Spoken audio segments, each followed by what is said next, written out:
ಕುತೂಹಲ ಕೇಳಿಸಿರುವಂತದ್ದು ಧರ್ಮಸ್ಥಳ ಬುರುಡೆ ಪ್ರಕರಣ ಮತ್ತೆ ಉತ್ಖನನಕ್ಕೆ ಮುಂದಾಗುತ್ತಾ ಎಸ್ಐಟಿ. ಬೆಳ್ತಂಗಡಿಯಲ್ಲಿ ಎಸ್ಐಟಿ ಮುಖ್ಯಸ್ಥ ಪ್ರಣವ್ ಮಹಂತಿ ಸಭೆಯನ್ನ ಮಾಡ್ತಾ ಇದ್ದಾರೆ. ಮತ್ತೆ ಉತ್ಖನನಕ್ಕೆ ಎಸ್ಐಟಿ ನಿರ್ಧಾರ ಏನಾದರೂ ಮಾಡುತ್ತಾ ಅಂತ. ಯಾಕಂದ್ರೆ ಮಹೇಶ್ ಶೆಟ್ಟಿ ತಿಮರೋಡಿ ಒಂದ್ ಕಡೆ ದೂರನ್ನ ಕೊಟ್ಟಿದ್ರು 2006ರಿಂದ 2010ರವರೆಗೆ ಆಗಿರುವಂತ ಒಂದು ಪ್ರಕರಣಗಳು ಏನಿದ್ವು UDR ಪ್ರಕರಣಗಳು, ಅದನ್ನ ಕೊಲೆ ಅಂತ ದಾಖಲು ಮಾಡಿಕೊಂಡು ತನಿಖೆಯನ್ನ ಮಾಡಬೇಕು ಅಂತ. ಬಂಗ್ಲೆಗುಡ್ಡ ಬಳಿ ಗೋಡೆಗಳು ಸಿಕ್ಕಿದವೆ ಅಂತಲೂ ಕೂಡ ಸೌಜನ್ಯ ಮಾವ ವಿಠಲ್ ಗೌಡ ಹೇಳಿಕೆಯನ್ನು ಕೊಟ್ಟಿದ್ರು. ಈ ಹೇಳಿಕೆ ಆಧರಿಸಿ ಏನಾದರೂ SIT ಅಧಿಕಾರಿಗಳು ನಿರ್ಧಾರವನ್ನ ಮಾಡ್ತಾರಾ? ನಮ್ಮ ತಂಡದ ಜೊತೆ ಅಂದರೆ ತಮ್ಮ ತಂಡದ ಜೊತೆ ಇವತ್ತು ಪ್ರಣವ್ ಮಹಂತಿ ಸಭೆಯನ್ನ ಮಾಡಿರುವಂಥದ್ದು SIT ಆಫೀಸರ್ಸ್ಗಳ ಜೊತೆಲಿ. ವಾಟ್ ನೆಕ್ಸ್ಟ್, ಏನು ಮಾಡಬೇಕು, ಇದುವರೆಗೂ ತನಿಖೆ ಯಾವ ಹಂತದಲ್ಲಿ ಇದೆ ಅನ್ನುವಂಥದ್ರ ಬಗ್ಗೆ ಚರ್ಚೆಯನ್ನು ಮಾಡಲಿದ್ದಾರೆ. ಈಗಾಗಲೇ ಒಂದು ಹಂತದ ವಿಚಾರಣೆಯನ್ನು ಮುಗಿಸಿರುವಂಥದ್ದು SIT.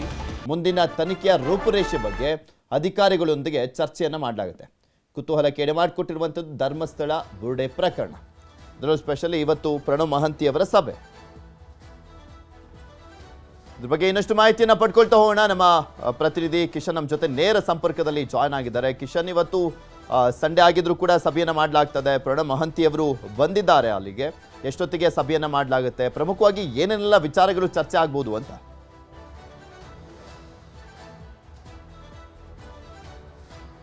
ಪೃಥ್ವಿ, ಕಳೆದ 1.5 ಗಂಟೆಯಿಂದ ಪ್ರಣವ್ ಮಹಂತಿ ಅವರು SIT ಅಧಿಕಾರಿಗಳ ಜೊತೆಗೆ ತಂಡದೊಂದಿಗೆ ಸಭೆಯನ್ನ ಮಾಡ್ತಾ ಇದ್ದಾರೆ. ಪ್ರಮುಖವಾಗಿ ಇಲ್ಲಿ ತನಕ ಆಗಿರುವಂತಹ SIT ತನಿಖೆ, ಮುಂದೆ ಆಗಬೇಕಾದಂತಹ SIT ತನಿಖೆ ಬಗ್ಗೆ ಇಲ್ಲಿ ಸ್ಪಷ್ಟವಾಗಿ ನಿರ್ದೇಶನವನ್ನು ಕೊಡ್ತಾ ಇದ್ದಾರೆ. ಹಲವು ರೂಪುರೇಷೆಗಳನ್ನು ಸಿದ್ಧಪಡಿಸಲಾಗ್ತಾ ಇದೆ.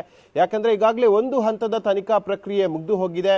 ಗಿರೀಶ್ ಮಟ್ಟನ್ ಅವರು ಸಹಿತವಾಗಿ ಸಾಕಷ್ಟು ಮಂದಿಯ ಮೇಲೆ ಆರೋಪಗಳು ಕೂಡ ಕೇಳಿ ಬಂದಿತ್ತು. ಅಂಥವರನ್ನ ಠಾಣೆಗೆ ಅಂದರೆ SIT ಠಾಣೆಯಲ್ಲಿ ವಿಚಾರಣೆ ಮಾಡಲಾಗಿದೆ. ಅವರಿಂದ ಎಲ್ಲ ಹೇಳಿಕೆಗಳನ್ನು ಕೂಡ ದಾಖಲು ಮಾಡಲಾಗಿದೆ. ಹಾಗಾಗಿ ಅವರ ವಿಚಾರಣಾ ಪ್ರಕ್ರಿಯೆ ಎಲ್ಲವೂ ಕೂಡ ಮುಗಿದಿದೆ. ಹಾಗಾದ್ರೆ SITಯ ಮುಂದಿನ ತನಿಖೆಯ ಹೆಜ್ಜೆ ಯಾವ ರೀತಿಯಾಗಿರಬೇಕು, ಯಾವ ರೀತಿಯ ತನಿಖೆಯ ವೇಗವನ್ನು ಪಡೆದುಕೊಳ್ಬೇಕು ಎಂಬ ಇತ್ಯಾದಿ ವಿಚಾರಗಳ ಬಗ್ಗೆ ಅಲ್ಲಿ ಚರ್ಚೆಗಳು ಆಗ್ತಾ ಇರುವಂಥದ್ದು, ಮಾಹಿತಿಗಳನ್ನು ಕೂಡ ನೀಡ್ತಾ ಇದ್ದಾರೆ. ಈಗಾಗಲೇ SITಯ ಇಲ್ಲಿ ತನಕದ ತನಿಖಾ ವರದಿಯನ್ನ ಮೊಹಂತಿ ಅವರಿಗೆ ನೀಡಲಾಗಿದೆ. ಜೊತೆಗೆ ಅದರ ಬಗ್ಗೆ ಸಂಬಂಧಪಟ್ಟಂತಹ ಹಲವು ಮಾಹಿತಿಗಳನ್ನು ಕೊಡಲಾಗಿದೆ.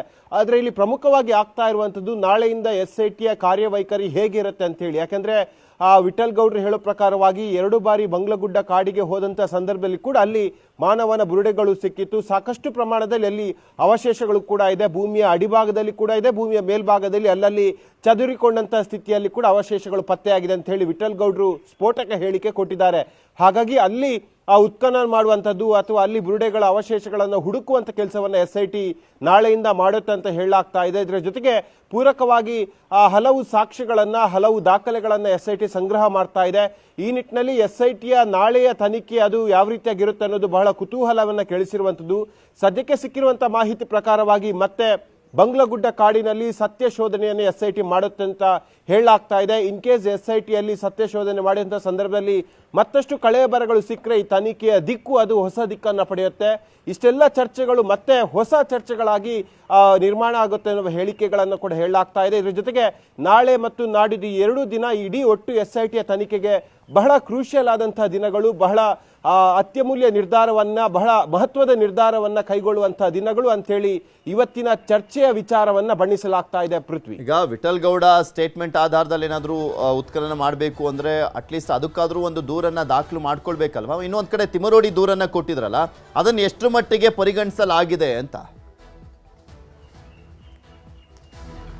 ಖಂಡಿತ. ಯಾಕೆಂದ್ರೆ ಈಗಾಗಲೇ ಧರ್ಮಸ್ಥಳ ಗ್ರಾಮ ಪಂಚಾಯತ್ನಿಂದ ಸಾಕಷ್ಟು ವರದಿಗಳನ್ನ SIT ಅಧಿಕಾರಿಗಳು ಪಡ್ಕೊಂಡಿದ್ದಾರೆ. ಈ ಹಿಂದೆ ಧರ್ಮಸ್ಥಳ ಗ್ರಾಮ ಪಂಚಾಯತ್ನಲ್ಲಿ ಕರ್ತವ್ಯ ನಿರ್ವಹಿಸಿದಂತಹ ಕಾರ್ಯದರ್ಶಿಗಳು ಆಗಿರ್ಬೋದು, ಪ್ರಸ್ತುತ ಕರ್ತವ್ಯವನ್ನು ಮಾಡ್ತಾ ಇರುವಂತಹ PDO ಆಗಿರ್ಬೋದು, ಅಧ್ಯಕ್ಷರ ಸಹಿತ ಹಿರಿಯ ಅಧಿಕಾರಿಗಳಿಂದ ಎಲ್ಲ ಮಾಹಿತಿಗಳನ್ನ ಪಂಚಾಯತ್ ಮೂಲಕವಾಗಿ ಪಡ್ಕೊಳ್ಳಲಾಗಿದೆ. ಗಿರೀಶ್ ಮಟ್ಟನ್ ಅವರು ಮತ್ತು ಮಹೇಶ್ ಶೆಟ್ಟಿ ತಿಮರೋಡಿ ಭಾಗಶಃ ಒಂದೇ ರೀತಿಯ ಕಂಪ್ಲೇಂಟ್ ಅನ್ನು ಕೊಟ್ಟಿರುವಂತದ್ದು. ಇಲ್ಲಿ ಫೋರ್ಜರಿ ಆಗಿದೆ, ಹಲವು ದಾಖಲೆಗಳನ್ನ ನಾಶ ಮಾಡಲಾಗಿದೆ ಎಂಬ ಹೇಳಿಕೆಗಳನ್ನು ಕೊಡಲಾಗಿದೆ. ಜೊತೆಗೆ ತಿಮರೋಟಿ ಅವರು ವೈಯಕ್ತಿಕವಾಗಿ ಮೊಹಂತಿ ಅವರಿಗೆ ಒಂದು ಪತ್ರವನ್ನು ಬರೆದಿರುವಂತದ್ದು, 4 ಪ್ರಕರಣಗಳನ್ನ ಉಲ್ಲೇಖವಾಗಿಸಿಕೊಂಡು ಇಲ್ಲಿ ಪತ್ರವನ್ನು ಬರೆದಿರುವಂತದ್ದು. ಈ ರೀತಿಯಾಗಿ ಅನುಮಾನಾಸ್ಪದವಾಗಿ ಸಾವಿಗೀಡಂತ ಸಂದರ್ಭದಲ್ಲಿ ಅಪರಿಚಿತ ಶವ ಅಂತ ಹೇಳಿ ಉಲ್ಲೇಖ ಮಾಡಿದ್ದಾರೆ ದಾಖಲೆಗಳಲ್ಲಿ. ಆದ್ರೆ ರೂಲ್ಸ್ ಪ್ರಕಾರವಾಗಿ ವಸತಿ ಗೃಹದಲ್ಲಿ ಸ್ಪಷ್ಟವಾದ ದಾಖಲೆಗಳನ್ನು ಕೊಡಬೇಕಾಗತ್ತೆ. ಇಂತಹ ಅನುಮಾನಾಸ್ಪದ ಸಾವುಗಳನ್ನ ಅವರು ದಫನ ಮಾಡಬೇಕು, ಆದ್ರೆ ಇಲ್ಲಿ ದಹನ ಮಾಡಲಾಗಿದೆ. ಹಾಗಾಗಿ ಎಲ್ಲವೂ ಕೂಡ ಇಲ್ಲಿ ಅನುಮಾನದ ಕೇಂದ್ರೀಕೃತವಾಗಿ ಆಗ್ತಾ ಇರುವಂತಹ ಬೆಳವಣಿಗೆ. ಹಾಗಾಗಿ ಇದರ ಬಗ್ಗೆ ಕೂಡ ತನಿಖೆಯನ್ನ ಮಾಡ್ಬೇಕಂತ ಹೇಳಿ ಮನವಿ ಮಾಡಿದ್ರು. ಸದ್ಯ ಮೊಹಂತಿ ಅವರು